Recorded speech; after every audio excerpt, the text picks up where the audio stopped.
Du Sud. Le pays a tenu ses premières élections démocratiques le 27 avril 1994, avec l'ANC récoltant 62% du vote. Le 10 mai 1994, Nelson Mandela a été confirmé comme étant le premier président noir de l'Afrique du Sud. Il a passé son terme à rebâtir l'économie et à unir le pays.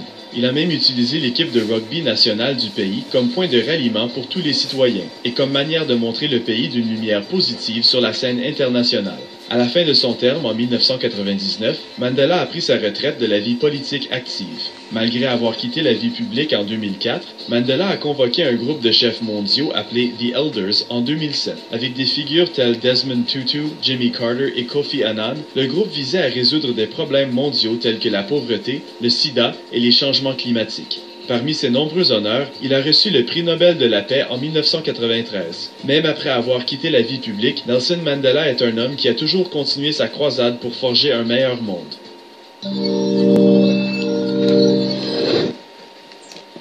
Vous avez vu? Et c'est ça, la stratégie. Le peuple africain doit avoir la stratégie comme Nelson Mandela. Parce qu'en Afrique, on ne vous trompe pas. Hein? Nous avons l'apartheid. Au Congo-Brazzaville, il y a l'apartheid. En RDC, il y a l'apartheid. Au Gabon, il y a l'apartheid. En Angola, il y a l'apartheid. Au Togo, il y a l'apartheid. En Centrafrique, il n'y a pas d'apartheid. Parce que là-bas, il n'y a pas un dictateur. Jusque partout, il y a des dictateurs, il y a des églises de réveil. Est-ce que vous voyez? Partout où il y a des dictateurs, il y a des églises de réveil. J'ai cherché église de réveil en Centrafrique, il n'y a pas. Parce qu'il n'y a pas de dictateur. Partout où il y a des dictateurs, il y a des églises de réveil. Donc nous devons être des résistants efficaces de ce nom, et non des résistants ou des combattants du ventre. Car, pas mal aiment le fric, mais il faut arrêter avec l'histoire du fric. Nous devons aimer le peuple, sortir du gouffre de la destruction. Voilà ce que j'avais envie de dire. Et le frocade, ce sont des traîtres. Oui, ils nous ont pas mal sacrifiés. Et le frocade, ils se disent qu'ils vont continuer à sacrifier les Congolais. Mais c'est fini avec votre musique. Vous voulez sacrifier, mais sacrifiez le clan Nguesso. Mais foutez-nous la paix. Nous, on a besoin que le Congo soit un Congo meilleur pour tous. Que toutes les familles congolaises mangent à leur faim. Qu'ils aient accès à l'éducation nationale, que tous les adultes qui ne sont pas allés à l'école, qui n'ont pas connu le banc de l'école, qu'on les rattrape à les envoyer à l'école, parce que l'école c'est la clé numéro 1. Oui, la Chine, pour la Chine, de peau de terre, elle est devenue de peau de fer. Mais comment? Comment? Les vieux sont allés dans les plantations. Ils ont envoyé les enfants à l'école. Et les vieux, après, on les a pris, on les envoyait à l'école, savoir lire et écrire. Aujourd'hui, la Chine est devenue de peau de fer. Hier, elle était peau de terre, elle n'avait rien. Et les Chinois ont compris maintenant qu'ils doivent être pires que les Occidentaux. Ils vont en Afrique pour piller. Et les Africains, quand ils voient les Chinois, ils sont contents. Ils disent, quand les Chinois leur disent « hi-hon », les Africains répondent « hi-hon ». Parce que « hi-hon, hi-hon », est-ce que « hi-hon » réellement mange de la viande propre? Ils aiment bien manger les bébés. Hein? Parce qu'en Chine, ils ont un restaurant humain. Oui, ils mangent la chair humaine. Et ils sont pas mal en Afrique, les Chinois. Ils sont pas mal en Afrique. Mais est-ce qu'ils sont là pour développer l'Afrique? Ils sont là pour les pillages immenses des minerais. Oui. Et le tien le dit, parce que les Chinois, ils ne sont pas chez nous en Afrique pour le développement de l'Afrique. Regardez en RDC, ils sont pleins là-bas. Mais est-ce qu'ils sont là pour le développement? Est-ce qu'ils donnent du travail aux Congolais? Ils volent les minéraux en RDC. Ils volent immensément des minéraux.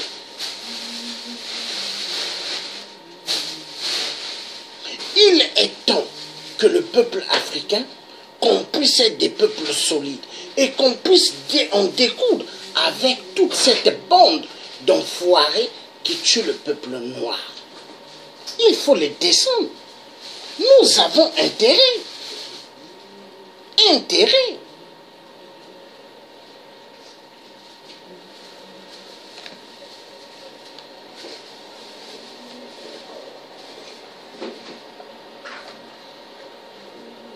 Nous allons un peu suivre. C'est très important.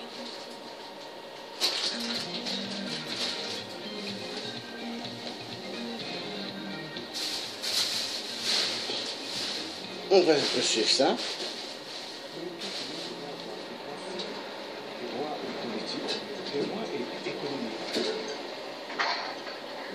Non.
Afrique du Sud.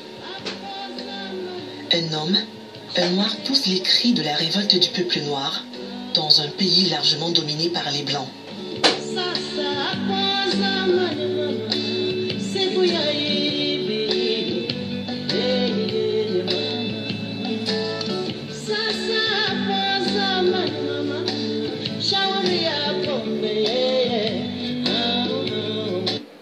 Est-ce qu'il n'y a que l'Afrique du Sud, là où les Blancs ont écrasé le peuple noir?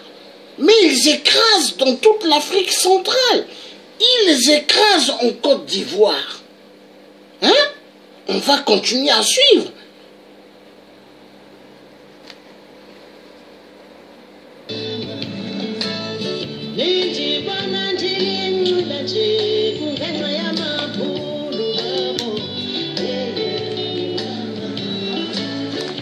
Mandela est né le 25 juillet 1918 à Kounou, dans le Transkei. C'était un ancien Bantoustan du temps du régime d'apartheid.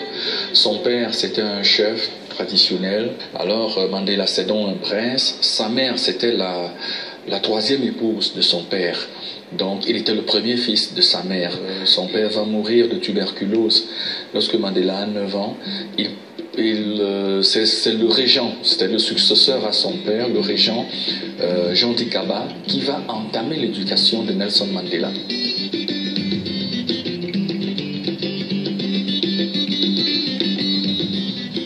Il faut dire qu'à cette époque, comme partout en Afrique d'ailleurs, ces années-là, on avait nos prénoms traditionnels. Il s'appelait Rolislav, là c'était son véritable prénom, et Madiba c'était son nom traditionnel. Donc lorsqu'il va à l'école méthodiste, sa première année à l'école méthodiste, le premier jour qu'il arrive, il a une institutrice, et la coutume veut dans cette région qu'il faut attribuer un nom à chaque élève, et l'institutrice choisit pour lui Nelson. tout le monde pense que Mandela, à force du caractère impétueux qui était le sien, on le lui a donné en référence à l'amiral Nelson, le vainqueur de la bataille de Trafalgar, cette grande bataille navale qui a marqué l'histoire de la marine. Donc c'est peut-être en souvenir de ce grand amiral que la maîtresse, par rapport au caractère impétueux de Mandela, a choisi de lui donner le prénom de Nelson.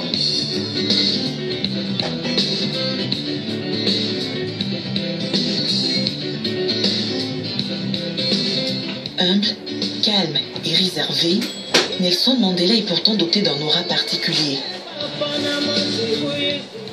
Nous, c'est un patriote africain, une figure emblématique en fait de la lutte des Africains pour leur émancipation et la libération de notre continent. Il faut retenir que l'apartheid a été vaincu.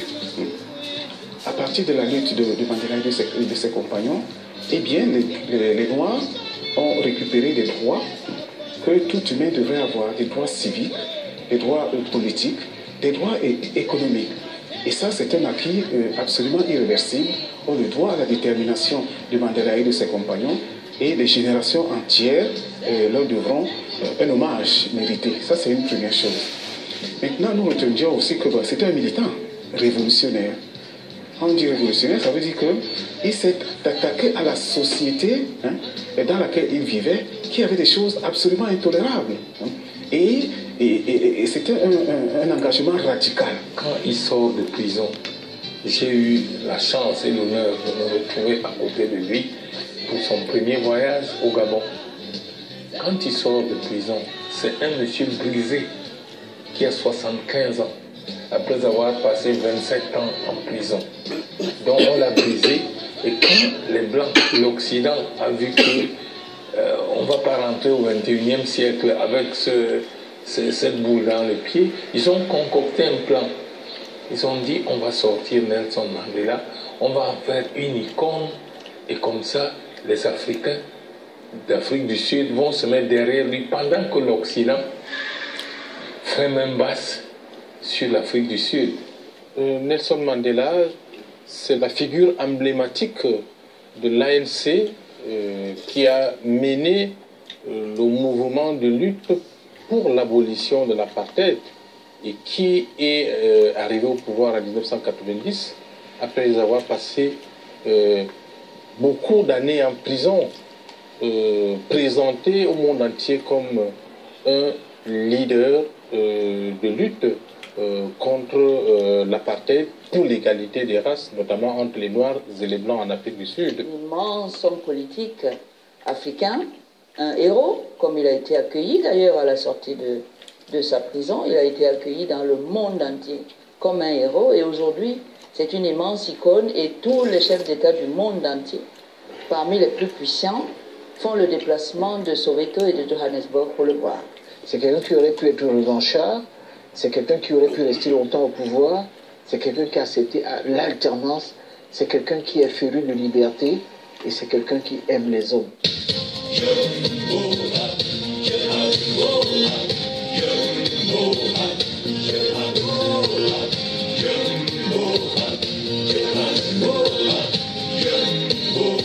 Il faut comprendre l'ascension de Nelson Mandela à la tête de l'Afrique du Sud comme l'effet d'un long processus. Ce long processus, c'est la lutte populaire menée par le peuple sud-africain dans sa composition multiraciale, avec un élément nettement dominant noir, pour obtenir le renversement du régime d'apartheid. Et cette lutte a été fortement incarnée par un mouvement de libération qui s'appelle l'African National Congress, l'ANC, le parti auquel Mandela a été associé. On ne peut pas comprendre l'ascension de Mandela à la tête de l'Afrique du Sud comme le simple effet de talent personnel. C'est l'association entre les talents de cette personnalité et la machine politique qu'est l'ANC elle-même intégrée dans un vaste mouvement social de lutte contre l'apartheid. On oublie souvent que le patron du parti s'appelle Oliver Tambo, mais la personne de Mandela a mobilisé toute l'ANC de manière à ce que, avant qu'il ne sorte, il était déjà comme le patron de l'ANC. Par exemple, en 80, l'ANC qui a un bureau à Londres va remplir le stade Wembley pour célébrer les héros qui sont en prison, dont Mandela. Il faut dire rapidement que Mandela a entendu parler de l'ANC, parce que l'ANC existait déjà, a été créé en 1912 à Bloemfontein. C'était des Noirs qui avaient créé l'ANC. Et Mandela, à cette époque, il est à l'université, il entend parler de l'ANC et des thèses de l'ANC. Alors, il décide à partir de 1944 d'intégrer la Ligue de jeunesse noire avec ses amis Walter Sisulu, son mentor, Bovan Beki, le père de l'ancien président Thabo Mbeki, qui était le théoricien, et Oliver Tambo. Donc, autour de ce noyau, ils vont créer la Ligue des jeunes noirs qui va intégrer l'ANC à partir de 1944. En 1944, Mandela entre au Congrès national africain, ANC, selon ainsi son engagement pour une lutte devant aboutir à l'abolition de l'apartheid. Très vite, celui que l'on appelait Madiba devient un leader capable de catalyser les foules dans un pays où les Noirs étaient insignifiants. Partout où il y a eu un régime de ségrégation raciale, certaines populations étaient exclues de certains biens. En réalité, le régime d'apartheid, c'est un régime colonial. C'est un régime colonial dans lequel, effectivement, la majorité noire constituait la strate la plus basse et une grande partie de cette majorité noire est extrêmement difficile à sortir de la pauvreté. Ça faisait que les Noirs, qui constituaient quand même la majorité de la population... Voilà. Est-ce que chez nous, en Afrique centrale, il n'y a pas le système de la dictature coloniale? Mais la dictature coloniale est égale, en réalité, à l'apartheid. Et nous avons le droit, nous, peuple noir, de nous battre afin que nous soyons des peuples libres. Est-ce que moi, le Tché africain, je suis l'esclave de la France? Je dis merde à la France. Je ne suis pas leur esclave. Je dis, je ne suis pas votre esclave. Et le message est clair. Je ne suis pas l'esclave de la France. Et le peuple noir doit dire autant: nous ne sommes pas des esclaves de la France et nous sortirons du gouffre mensongère de la France. Le message est clair et net.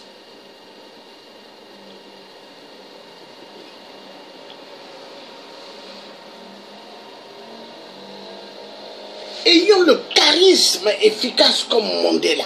Mandela a combattu l'apartheid, a combattu ce virus. Un virus plus dangereux que Ebola. L'apartheid.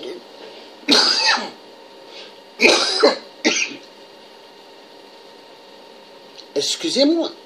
Est-ce qu'il y avait que l'apartheid en Afrique du Sud à l'époque de Mandela? Est-ce qu'il y avait que l'Afrique du Sud? Mais l'apartheid, il est éparpillé partout. L'Afrique centrale, la Côte d'Ivoire, le Sénégal. Il y a l'apartheid, mais de la France. Et il faut combattre cette apartheid de la France. Au Gabon, si Ali Bongo a tué pas mal de jeunes au Gabon, oui, parce que l'armée de Ali ont tué pas mal de jeunes à la mer. Et après, on voulu faire passer que des piranhas ont mangé ces jeunes-là. Et ont voulu faire passer que c'est des crimes rituels. Mais grandement faux. Ils ont exécuté des jeunes. Mais cela doit être condamnable. Ali Bongo, il faut vite en découdre. Car Ali n'est qu'un Biafra. Il n'a pas d'acte de naissance né au Gabon. C'est pas le fils Omar Bongo, fils adoptif. Mais voilà pourquoi je me pose la question. Qu'est-ce qui prend aux dirigeants africains d'adopter des enfants d'ailleurs? Mais je me pose la question. Hippolyte Kanambe en RDC, un Rwandais Tutsi et un champion taximan. il conduisait la majorité des musiciens. Musiciens, mais qui n'est qu'égal musicien. Oui. On l'a parachuté, il est le président de la RDC. Et il est là, président. Quel président? Mais le peuple congolais, on va bien s'occuper de Hippolyte Kanambe. Parce que là, la diaspora, elle est en route. Hein, et c'est une diaspora efficace. Parce que personne ne va venir pour m'adouer ou bluffer ou mettre le fric. Non. Les gens sont prêts à en découdre avec Hippolyte Kanambe. Et les gens vont bien en découdre. Car le virus de Hippolyte Kanambe n'est égal qu'à l'apartheid. Le virus de 8% au Congo est égal qu'à l'apartheid. Le virus de Ali Bongo, PDG des ordures à Libreville, n'est que le virus de l'apartheid. Le virus de Paul Biya au Cameroun n'est que l'apartheid. Le virus de Théodore Obiang n'est que l'apartheid. Tous les virus, là aussi il y a des dictateurs, sont que l'apartheid. On va continuer à suivre Mandela. Vive la vérité et la vérité triomphera. Ne pouvait pas, n'acceptait pas un certain nombre de choses. Alors de façon pacifique, parce que Mandela était animé par la loi, par l'esprit de la politique de Gandhi, la non-violence. Il a dit à tout le monde, il faut marcher.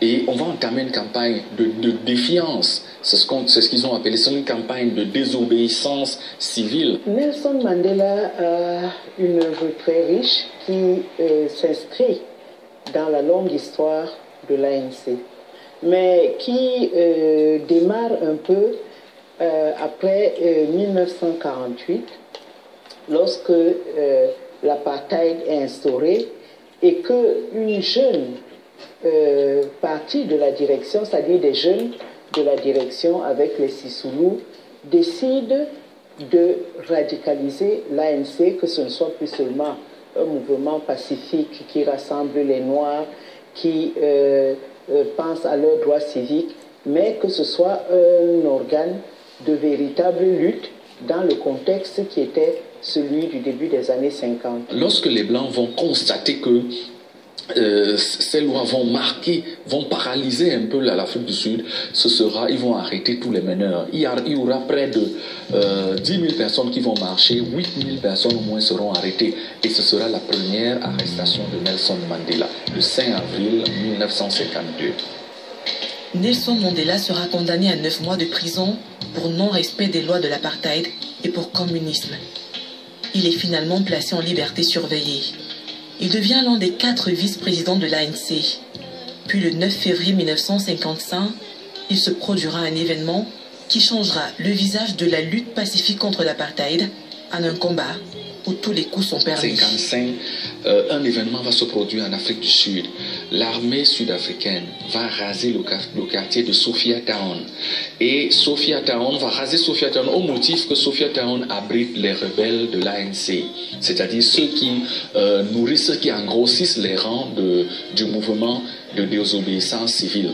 Alors l'armée va décider d'arrêter les meneurs. Et l'armée va déporter tous les Noirs qui ont été expulsés de Sophia Town pour les envoyer dans la banlieue de Johannesburg, dans un quartier qui deviendra célèbre plus tard, qui va s'appeler Soweto. Il ne faut pas oublier que 55, lorsqu'il y a cette charte de la liberté, il y a aussi, cette année-là est marquée par la conférence de Bandung qui, avec Nasser, Nehru et le général Tito de Yougoslavie, vont créer le mouvement des non-alignés. Donc l'ANC va s'insérer dans un ensemble de mouvements de libération d'Afrique, disons, du monde. Après l'interdiction de l'ANC en 1960, Nelson Mandela, poussé par un élan patriotique, continuera son combat.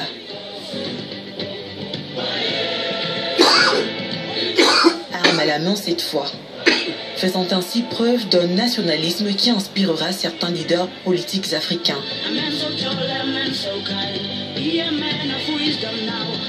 of mind, a man not blind. Be a man of kindness now, a man so big and strong in mind. Be a man so humble now, a man of men now let it shine. This is what you are, this is how it has been now. This is what to be, and a kind of man now. This is what to say, with a kind of meaning.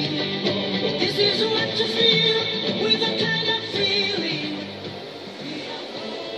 Aucun de nous, en agissant seul, ne peut atteindre le succès. C'est l'une des plus grandes citations de Mandela, qui justifie peut-être sa tournée africaine pendant la lutte contre l'apartheid.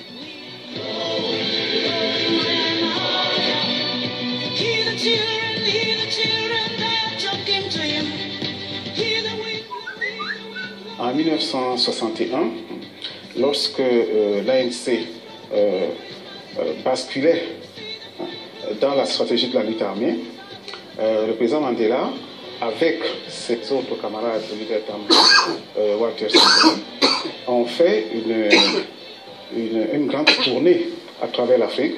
Ils ont rencontré beaucoup de chefs d'État, ils ont rencontré des organisations en lutte, et c'est dans ce cadre-là qu'en Égypte, au Caire, il a rencontré le président Ernesto Andié, qui lui-même aussi se préparait à aller restructurer l'organisation et surtout la lutte armée au Cameroun, la lutte armée menée par l'UPC au sein de l'armée de libération nationale du Cameroun. Systématiquement, les colons français ont liquidé physiquement tous les révolutionnaires et patriotes africains. Les Moumio, les Français l'ont poursuivi jusqu'à Genève pour l'assassiner. Wandi, on l'a exécuté le 15 janvier 1971 à Bafoussam, alors qu'il n'y avait plus d'activité sous maquis réelle. En réalité, les organisations qui veulent libérer leur pays du joug colonial ou de l'apartheid, comme l'ANC a fait, ne sont pas en général dans la violence. La recherche de la libération est une recherche normale qui s'appuie généralement sur des éléments juridiques clairs. Les anglo-saxons, ils avaient une politique beaucoup plus de dialogue et puis plus douce. Et ils ont fait des prisons politiques, certes, ils ont fait des élégations également, mais ce n'était pas la sauvagerie barbare des Français et de leurs alliés. La position d'Ali Mandela de 27 ans en prison.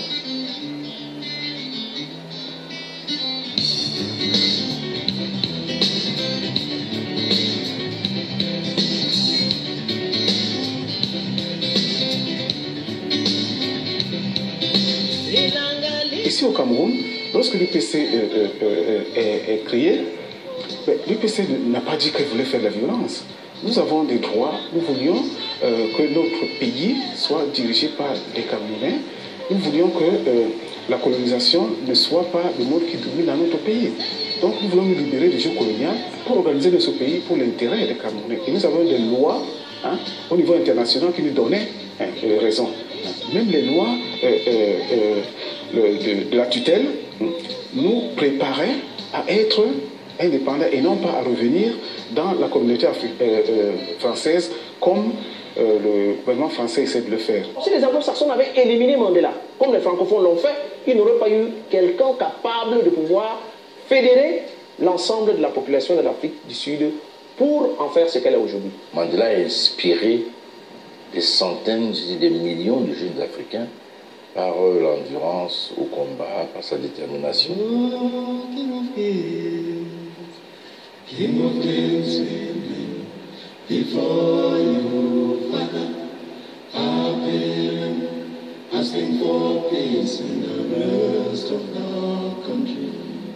À partir de 1961, et là c'est le moment où vraiment Madiba va prendre son essor, il crée Umkhonto we Sizwe, qui veut dire en zoulou le fer de lance de la nation. C'est l'aile armée de l'ANC qui va donc prendre des armes pour combattre le régime d'apartheid. Et à partir de ce moment-là, il va aller à l'étranger, il va rencontrer notamment chez... Voilà, vous avez entendu. Ils ont pris des armes pour en découdre avec l'apartheid. Mais est-ce que le frocade qui mettent pas mal de générations congolaises à la mort. Est-ce qu'ils ont pris des armes pour en découdre avec Sassou? Parce que le FROCAD n'est que est égal PCT, la trahison. Le FROCAD est égal plus du fric. Mais le fric donné par 8%, qui n'est pas l'argent de Sassou Nguesso, 8%, mais l'argent du peuple congolais. Hein? Mais est-ce que, réellement, le FROCAD veut se débarrasser de 8%?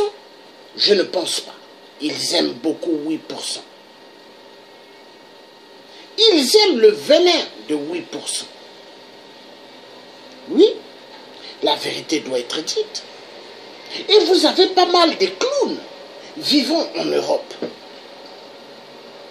Tout le temps, ils disent qu'ils vont se ressourcer au Congo-Brazzaville. Quand ils vont les vacances, ils disent on va se ressourcer. Mais honte à cela, parce qu'ils vont se ressourcer. Vous savez comment? En allant coucher avec des filles qui vivent dans la pauvreté. Et ils en profitent d'amener les petits zéros des familles. Parce qu'ils ont des femmes, ils ont des enfants, ils ont des maîtresses, ils ont d'autres enfants. Donc eux, ils se disent qu'ils vont aller au Congo pour jouir avec les filles qui souffrent. Mais honte à cela, honte à cela. Parce que les autres souffrent. Et vous, vous allez pour plaisanter? Non. Est-ce que le FROCAD, ils sont là réellement pour le peuple? Non.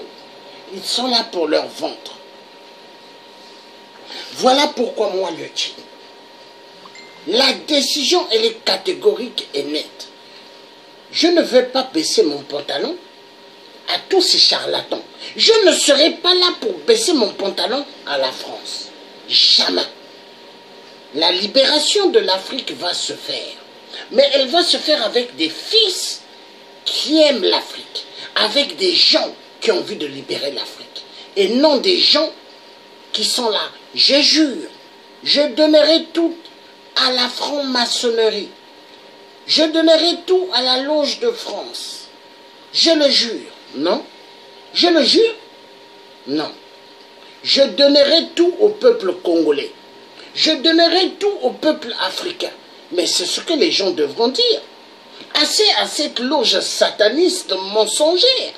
Le vrai problème de chez nous en Afrique, c'est le virus de l'apartheid. Le virus de l'apartheid est égal au virus de la loge de France. Parce que la loge de France, elle ment immensement et elle a mis pas mal ce qu'on appelle à l'intérieur de la tête des dictateurs, essuyer le tableau. Exactement comme les missionnaires sont allés en Afrique avec les Bibles. Et il faut combattre ce système. Hein? La loge sataniste, car ils sont pas mal des francs-maçons chez nous en Afrique. Il faut combattre cela, les francs-maçons. Mais c'est une peste. C'est un virus dangereux. L'apartheid. Hein? Mais peuple congolais, il faut qu'on en finisse avec ce virus.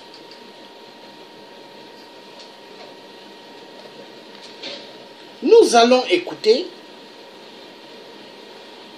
FROCAD, parce que c'est important. FROCAD.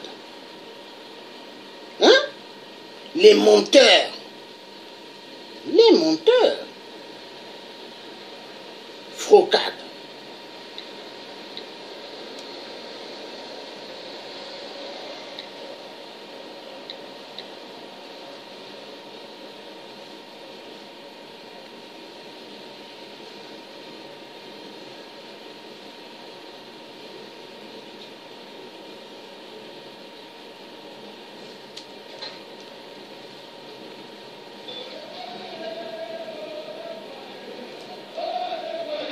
De Makelekele, Bakongo, Mongali, Atalanga et Nkombo, en passant par Wenze et Peka Filou, bref, dans tous les arrondissements de Brazzaville, l'opposition congolaise réunie autour de l'IDC FROCAD a galvanisé encore les foules samedi 10 octobre dernier, question de mettre les jeunes en alerte, notamment pour empêcher la tenue du référendum qu'elle qualifie d'anticonstitutionnel.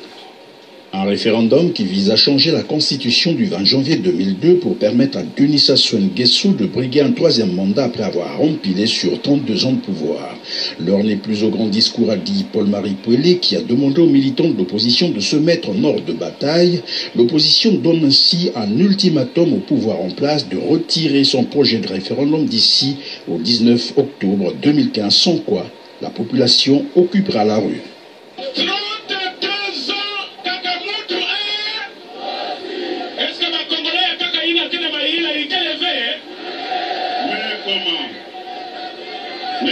Une population, comme vous pouvez le voir sur ces images, déterminée à barrer la voie de Denis Sassou Nguesso dans son élan référendaire. Un scrutin qui ne garantit nullement la liberté ni la transparence et qui n'aura pour but que de faire valider une escroquerie politique, a dit Okombi Salissa.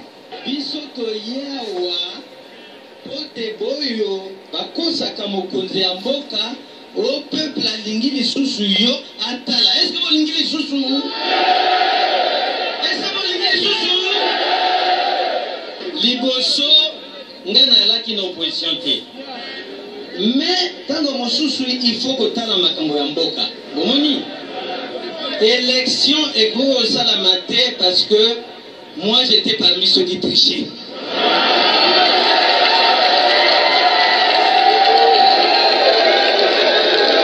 Il n'est pas question de... Voilà. Voilà.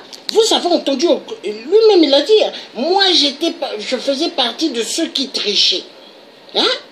Mais est-ce qu'en réalité il a changé? Est-ce qu'en réalité toute cette cellule machiavélique du Frocade ont-ils changé? Mais c'est tous des menteurs.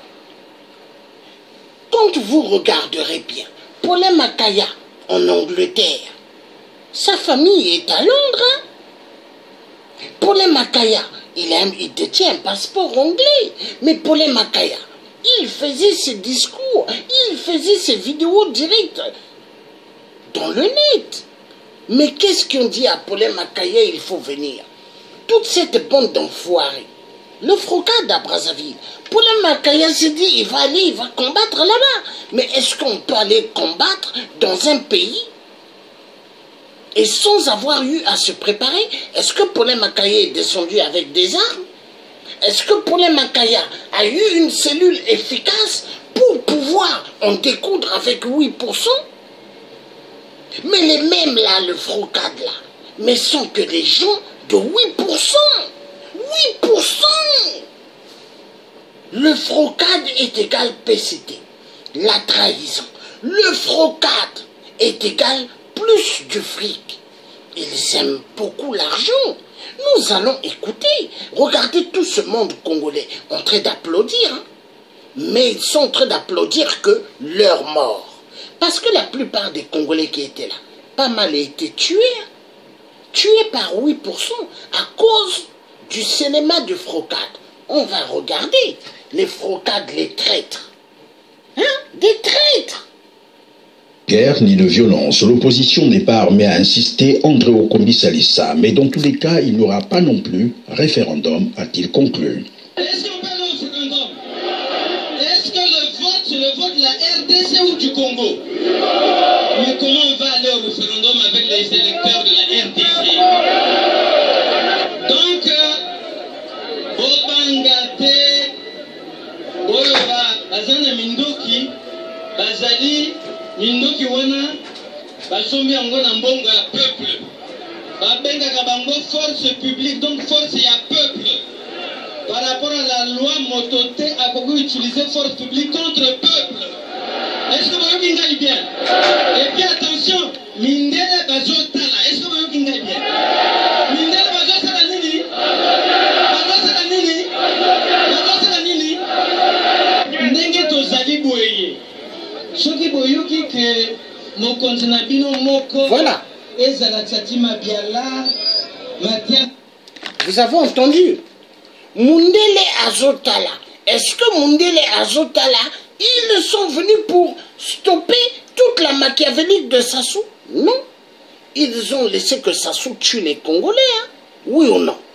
Mundele Azotala. Mais Mundele, ils sont fous.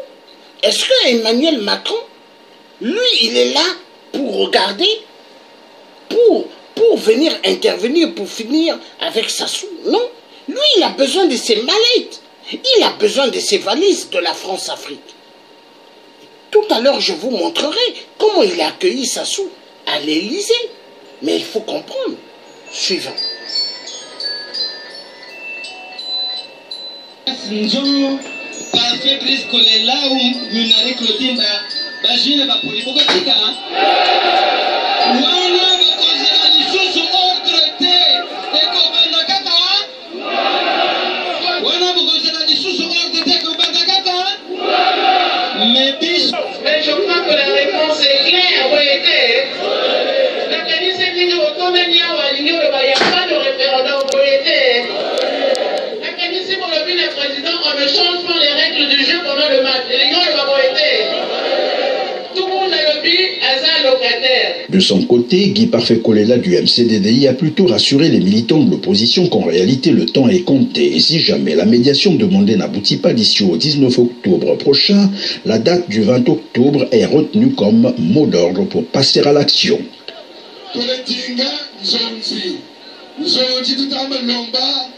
ngati takisenga samu takanzonzi kayisi lyako batibansoni ndo vanku bulevar musenga samu ngati kendi kwani mu malembe tuisana le 20 bato nyonso batekwela na boulevard des Arbres samu na yeki d'ici jusqu'au 20 yani meko wabeta ni katara mukande yani batekwela na place boulevard des Arbres na kutuba nani kwende ngene malembe bebe wabao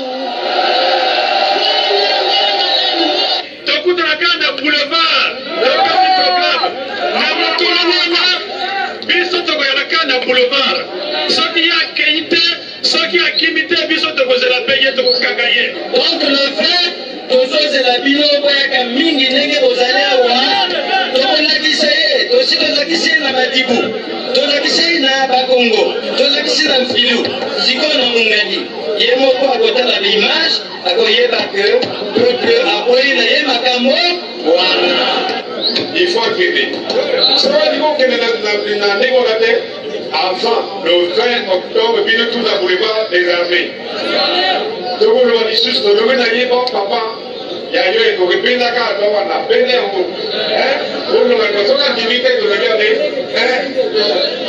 L'opposition congolaise a mis également en garde le Parti congolais du travail et son gouvernement contre toute tentative d'assassinat d'un membre de l'opposition. L'opposition qui n'entend pas céder à la provocation suite aux nombreuses menaces et pressions dont elle est l'objet de la part du pouvoir en place.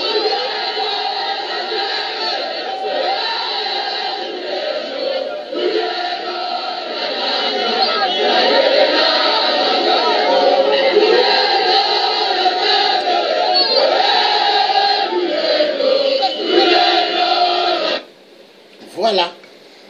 Ils ont chanté Lulendo. Lulendo, Lulendo. Mais est-ce que quand ils ont chanté Lulendo, est-ce que Lulendo a empêché que 8% les massacrent? 8% a massacré. Hein? Mais parce que les Congolais, ils se sont fait avoir par une opposition mensongère. Une opposition payée par 8%. Parce que tous ceux-là qui sont dehors, ils sont dans une prison à l'air libre. Et les vrais opposants, derrière les barreaux. Essayez de comprendre. Ils sont là, ils crient. Lulendo, Lulendo, Lulendo. Mais est-ce que Lulendo là a stoppé que 8% arrête le général Moukoko? Est-ce que Lulendo a stoppé que 8% arrête tous les vrais opposants? Voilà l'imbécilité du peuple. Parce qu'ils ont suivi le FROCAD. Mais sans se rendre compte que le FROCAD n'était qu'une cellule de 8%. Même le FROCAD à Paris, hein? Le reste qui sont à Paris. Mais ont trompé la diaspora à Paris. Hein?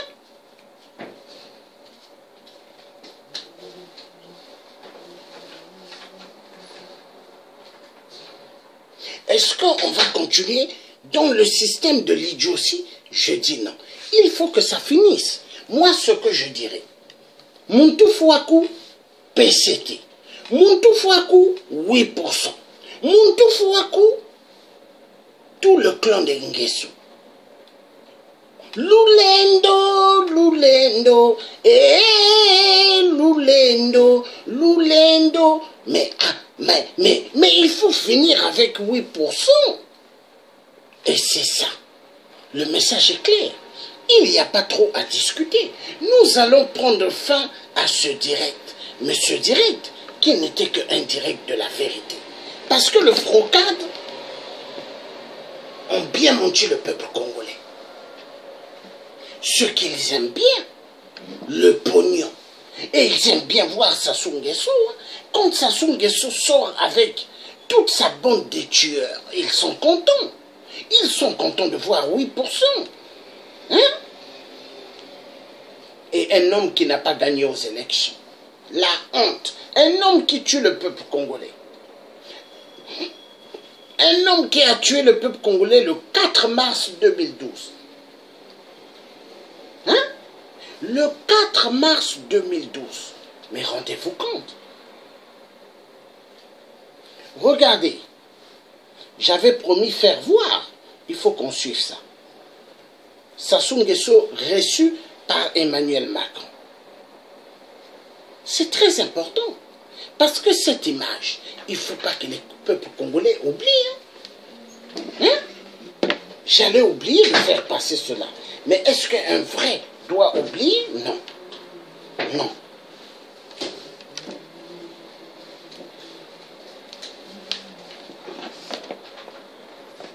Et ceux qui me diront maintenant, oh non, Emmanuel Macron va faire, Emmanuel Macron va nous débarrasser de Sassou. Je dirais grandement faux. Parce qu'il y a beaucoup de preuves. Emmanuel Macron a fait voir qu'il n'est pas avec le peuple congolais. Il a fait voir qu'il n'est pas avec ceux de Brazzaville et ni ceux de Kinshasa. Il nous a fait voir. On a compris. Celui qui n'a pas compris, ce qu'il est idiot ou idiote. Le message est clair. Regardez. Emmanuel Macron debout pour Sassou, celui qui a tué des gens dans le DC-10 UTA. Bien reçu, en grande pompe, par la garde républicaine de l'Élysée. Hein? Regardez. Non, la honte. La honte.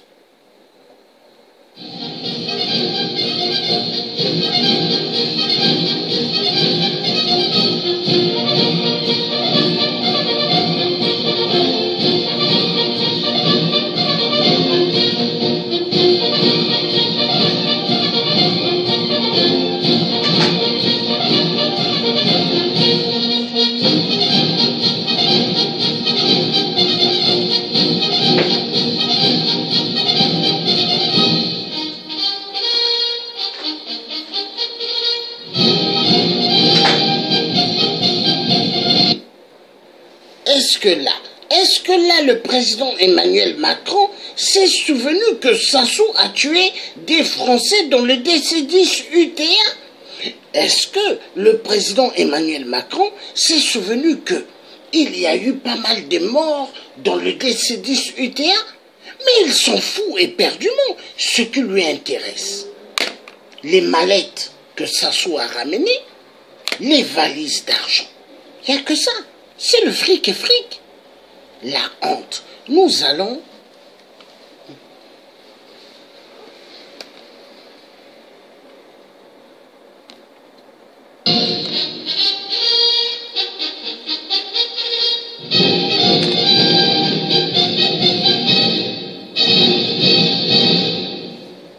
Voilà. Nous avons vu la stratégie d'Emmanuel Macron. Mais il s'est bien moqué du peuple. Emmanuel Macron a bien rigolé. Quand il a vu le peuple, hein, congolais en train de s'élever. Mais Emmanuel Macron, ils s'en foutaient éperdument. Ce qui intéressait Emmanuel Macron, Sassou, combien tu m'as ramené des mallettes d'argent? combien tu m'as mené des mallettes d'argent? La France-Afrique, une grande mafia. La France-Afrique n'est que le virus de l'apartheid. Et il faut en découdre avec ce virus qui a tué immensément le peuple noir dans toute la zone de l'Afrique. Ah oui, il faut en découdre, hein? En découdre. Hein? En découdre. Nous allons un peu suivre un peu ce que le frère Bob et Baka pensent. Il a mis les espions dans la diaspora. On va suivre. Hein? Ce que Bob pense, Bob et Baka. On va écouter.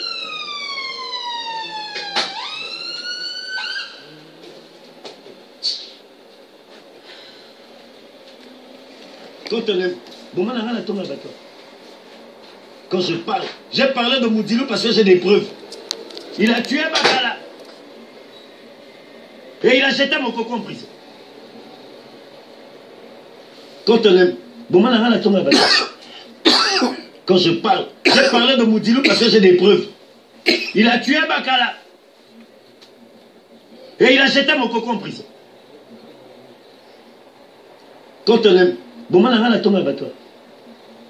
Quand je parle, j'ai parlé de Moudilou parce que j'ai des preuves. Il a tué Bakala. Et il a jeté mon coco en prison.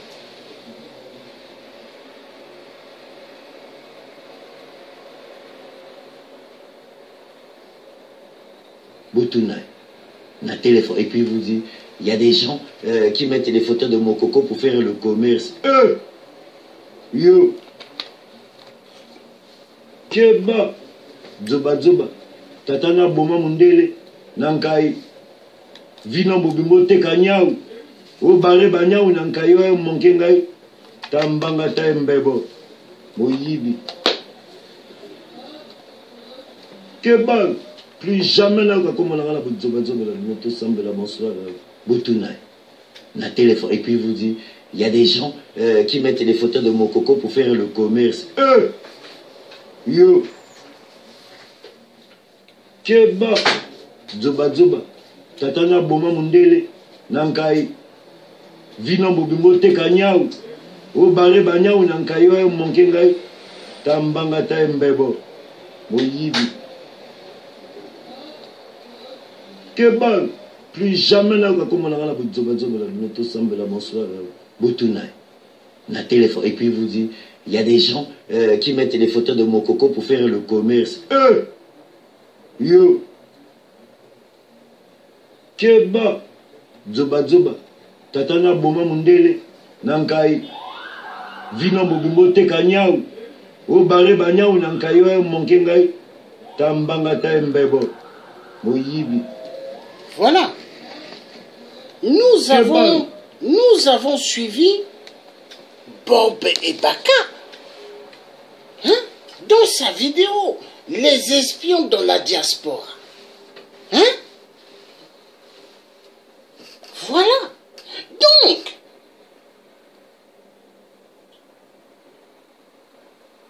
peuple congolais, nous avons besoin d'être efficaces comme Nelson Mandela.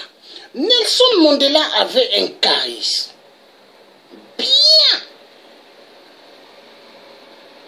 Et nous devons être comme Mandela pour en découdre avec le virus de l'apartheid. La France-Afrique, c'est le même virus de l'apartheid. Il y a des esclaves hein, au Congo-Brazzaville, il y en a plein. Il y a des esclaves en RDC, il y a des esclaves au Gabon, il y a des esclaves au Cameroun, il y a des esclaves au Tchad, il y a des esclaves au Togo, il y a des esclaves en Côte d'Ivoire, il y a des esclaves au Sénégal, il y a des esclaves partout, là où il y a des dictateurs. La stratégie de la France, elle vit grâce à la dictature des dictateurs en Afrique. Mais est-ce que les Français vivent à partir de ces sous-là? Non. Non. l'argent détourné de l'Afrique, mais permet à ce que les députés, les gouvernements français aient une super belle vie. Ils roulent dans des belles carrosseries, ils ont tout ce qui est chic et chic et chic, et ça, mais à partir du sang du peuple noir. Pendant que les Gabonais n'ont pas de travail, mais vous avez pas mal de sociétés françaises au Gabon. Ils volent immensement des minéraux. Et les Gabonais souffrent. Pendant que les Congolais pleurent à Brazzaville, vous avez des sociétés françaises qui vont signer des contrats à Mpila pour le coltan découvert par les Chinois et en même temps pour d'autres grands minéraux au Congo, Brazzaville. Et les Congolais souffrent. 8% a hypothéqué tout le pétrole du Congo. Oui, les Chinois, attention, nous allons écouter Bokassa, qu'est-ce qu'il pensait des Chinois. Parce que les Congolais ont besoin de sortir de l'imbécilité. Parce que tout le monde, quand ils voient les Chinois à Brazzaville, ils disent « Chinois aïko kotonga nga indako, Chinois aïko pesanga mosala ». Mais bête que vous êtes, Chinois n'est pas venu vous donner du travail, ni construire. Ils sont là pour voler les minéraux. Bazoba.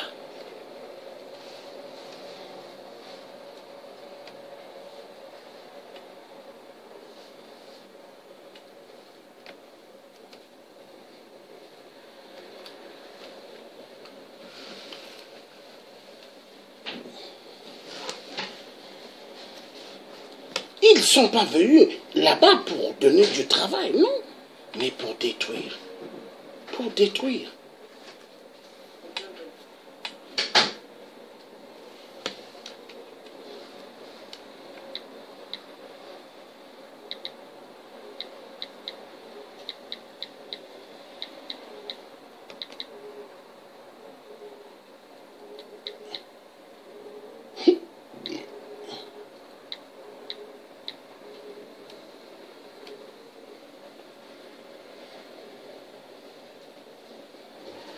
Au colonel, il y a une série de coups d'État qui ont eu lieu à peu près au même moment.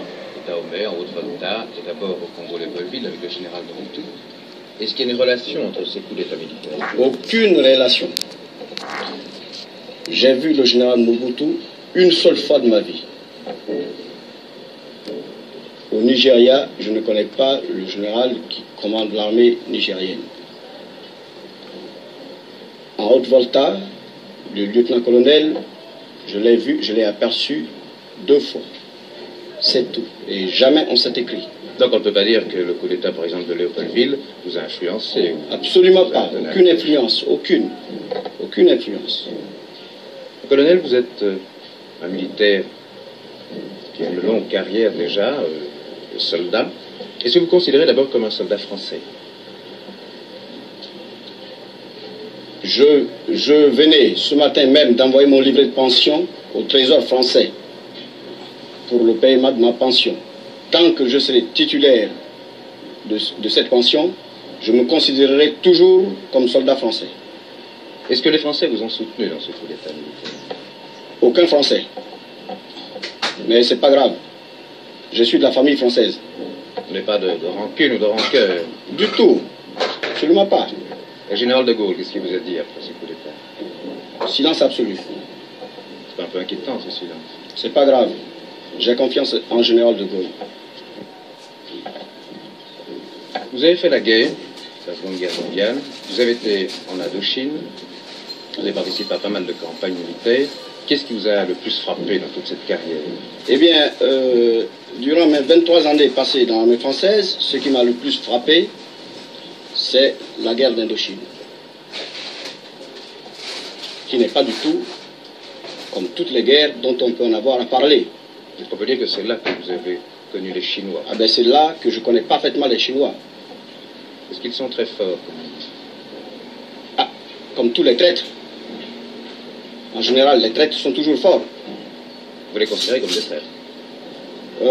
Ça serait trop dire. Je les considère comme des êtres humains, mais qui sont très intelligents, très malins, et avec qui on ne peut jamais offrir sa confiance, placer sa confiance.